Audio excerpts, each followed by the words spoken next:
Your performance is called Some Men Must Die, and what keeps you, the artist, a man, alive?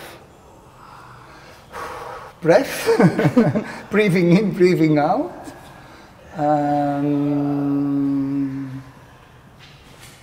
Living, dancing, searching. Maybe I would say searching.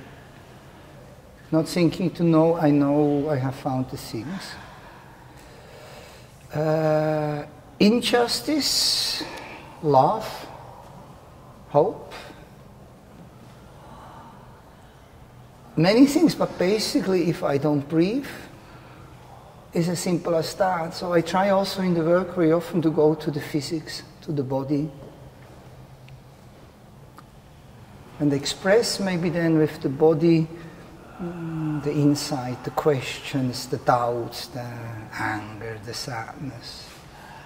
That's great, quite a long list. And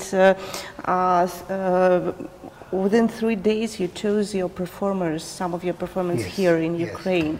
And speaking about the search, the continuous search, what were you searching in them, in these people who you at last choose? If you think that we have only like a week to create something together, and when I was the first time here, I said, I don't want to come and just do a solo or something for me. I really want to work with the people of here.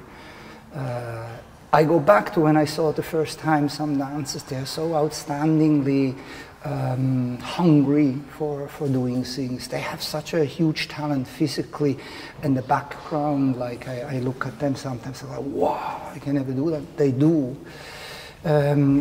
There was this desire, and now the fact that we don't have a lot of time.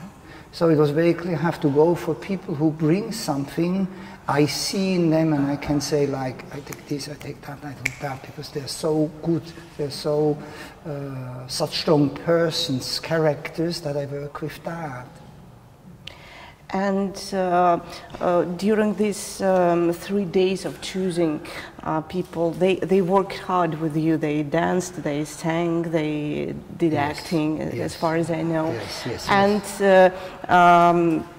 what did you tell them not to do? Exactly not to do to be in this performance?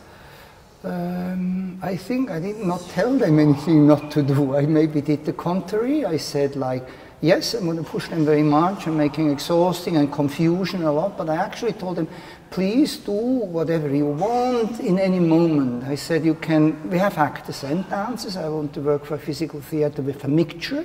So I said, whenever you want to say a text about life, about death, just stand up and talk. I will shut up and try to see singers, if the women in here, as I work a lot with men in that, I wanted to bring in some women. They all wanted to be part of that. Women, if you can sing a song, whenever you see a scene, something, an improv happening like that, if you would want to sing now, please just sing.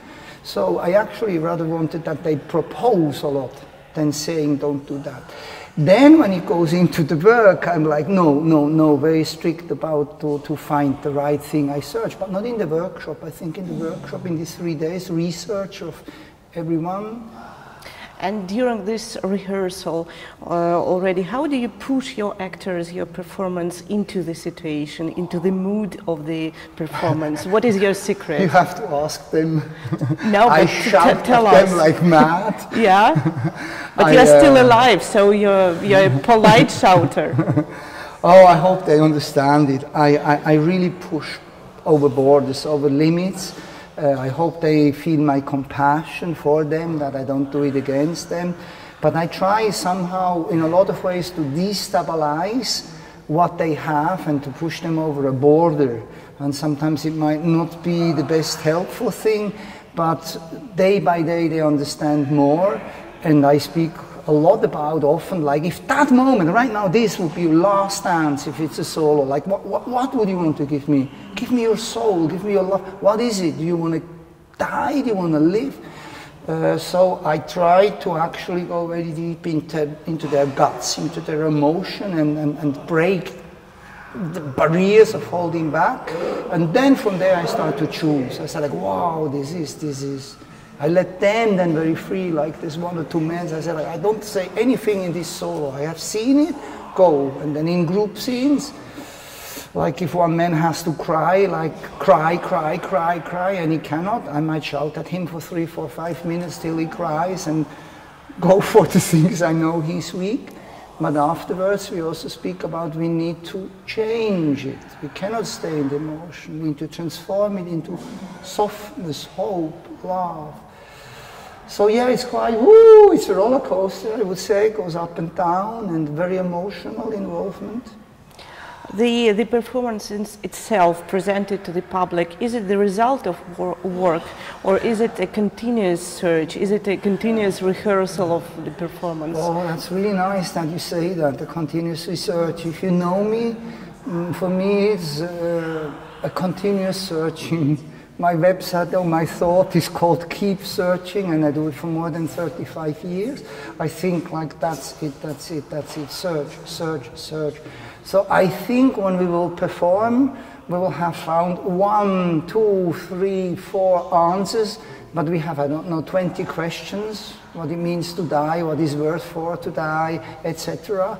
I think we will just go on and on and on. If we would do another night, another city or whatever, we will search more and more and more and more. And Thomas, how do you think your actors and performers feel themselves in this continuous search? Is it comfortable for them? I think not. I think you have to ask them, yes. You have really to ask 1 or 2 of them. I don't think it's a comfortable place. When we do this kind of work, I often say physical theatre has a lot of anger, emotions in. If you come to do with me just a dance piece or whatever, it will be very, very different. No, I don't think it's comfortable, but I hope, and I think I see it when I'm with them, that in the uncomfortness they find something which goes deep that makes them inspired to actually say, wow, yes. But this you would have to ask them, not me. Okay, I will, I hope. And hope speaking about inspiration, what is the most inspiring for you in physical theatre, in this combination of dance, plastic, and theatre and music? I think what inspires me is to go beyond the pure beauty of dance. If it's only about going on stage and showing how beautiful people can move, it doesn't really excite me. I see some very, very beautiful dances. I go like, wow, there's no question. It's so beautiful, the lines, the whatever. I get excited, but very often, with exceptions, I get a little bit bored sometimes when it's only pure dance. And in acting, if it's a kind of, in the German theatre, often we have people talking. I come from the Swiss part, we have also a lot of this influence. I get also a little bit bored, as beautiful as the text is, so I get inspired by how can we make this move? How can we make that fly? How can we make that take off physically? Tell me more, please, about DTO Performance, Some Men Must Die. How the idea came to you? Is it a performance made especially for Gogolfest? Yes, yeah. Yes, definitely for this country. I said when I come here, that's the title, and that's also why in the workshop so many women said, we want to be part of it. Like, but the image I had from Switzerland, seeing Maidan, the war, myself being in different places at war, teaching several years, it's this injustice that people have to die, that we have still after, I don't know, First World War, Second World War, and everyone said, never again war. We have war going on and killing and all this.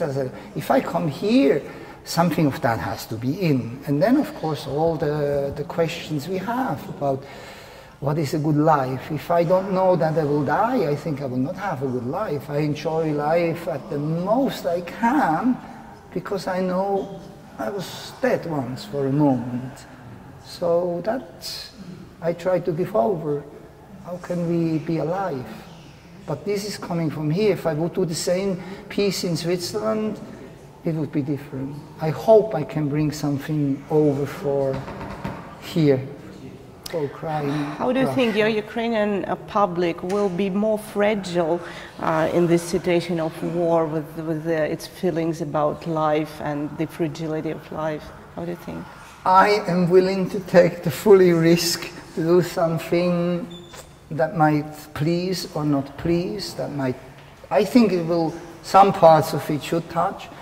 If they can take it like, this is great, or they feel like, I actually don't want to deal with this, this is not my responsibility. We as artists, we have to maybe hit hard in the stomach, not just to be like soft in the face, like a little kiss. But we try to do it to have both things, hope and sweet and love and humor, a lot of absurdity. If that works, I hope that it will actually, well, I don't know, grab them, touch them and move them. And for you, is death the part of life? Are death and life in harmony, or is it something that opposite life for you? No, it's completely part. I mean, when my child came out of the woman, I saw in that moment with the blood, with the first shot, I just saw it's very, very powerful moment, I remember, but a live birth is connected with death. There's no question, I saw death. In that moment I saw death. And I'm a person who's not at all afraid of death. I really think like it's the same. It's just like how can we connect this moment of life to the moment of letting go. And I have this image, for me, I would like to be a leaf on a tree, you know, or an apple or a fruit or whatever, and not to have to fight. Maybe the leaf is better. To find when I die the moment of like no more fight, no more whatever, just letting go and like the leaf becomes something else, break, whatever. It's part, they're both connected. It's like, there's no question for me. And I'm happy, I'm ready to die, happily to die, and if it's black, it's black. Before the performance, during the performance, or right after the performance, are you ready to die? I think we're all gonna die several times doing this performance, but we're gonna be alive during, after, and before. Well, that's great. And when you are rehearsing and preparing the performance, is it the most important for you and your actors to express themselves, to express their idea, or to give the big impression to the public? What is the goal for you? Oh, I think the public is not the biggest importance. I never forget in the research that somebody will watch at it. If I only do it for me, for us, it's very egoistic. So I don't forget that. But if I think what the public will think, or if it will be like this or that, I'm going on the wrong direction. We do for us, we search what it is and try to find our truths. It's like to make the theater completely naked and make the theater, the actors, even if you're not naked, make them completely naked and offer what we are and who we are, and transpose it through dance and theater and movement for somebody. I always know at one moment somebody will look, but I don't care if it's one person watching or if it's more. In Ukraine, there are many people, unfortunately, who don't know about physical theater. What would you like this first public of physical theater, their first experience of physical theater in their life, what would you like to leave for them, the impression, their idea about what physical theater is? I think physical theater, I can only speak for me. They might see other pieces of physical theater and they will see something very different. So yes, for me, I would like to make them touch. I would like to, I don't know, touch their heart or tear it out or offer them my heart. I would like to make them dream. It can be a bad dream, it can nightmare, but it can also be like the most beautiful dream. The only thing what I really would like is that when they stand up and go out, that they feel something in them, and that they take somehow, even the worst moments or the nightmare, that they take some part of a hope for them and for the world and for a change, a little change, and that they will go out and do something, I don't know what, a small little thing.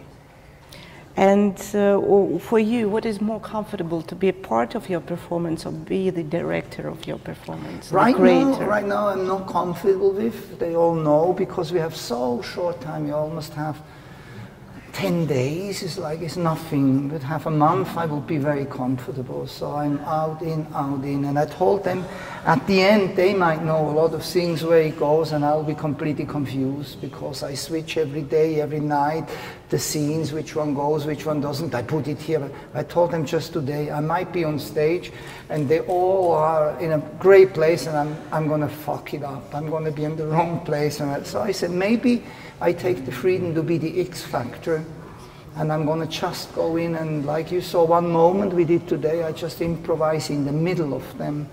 And they know very well that that works, because we have done it in the workshop, nothing else than that. But me, I don't feel comfortable right now. I'm sorry when I talk, I'm a little bit lost because I'm very tired. And how much space do you leave for the improvisation when you work with your performance? This depends a lot on the people. This really depends on the people. I do many times, like I brought a dancer from England with a great friend, Robert Anderson, who is a great improviser. And with people like him, we improvise a full performance like that for 1 hour. We would only have the title and improvise, but this is not possible with everyone, especially when you come and you work with actors and dancers and they have different backgrounds. So we try to give a very clear structure of scenes where they can feel their emotions in. But the dancers who are outstanding in their quality, I let them completely free in their 3-minute stance, and I put the one together. I know they can go wild and they are safe and they will not hurt each other or whatever. And some other moments I search for this and this and this actor, person, a text, which I even don't want to know what he says. He'll speak in Ukrainian, but I work so much that he will be truthful in this moment. So I try to give the people their space, and in this space they can improvise. When it comes to physical moments where we dance wild together, it has to be safe. So it's a mixture. About some people improvise fully, and some people improvise a little bit, and some people are really well guided. They are clearly guided.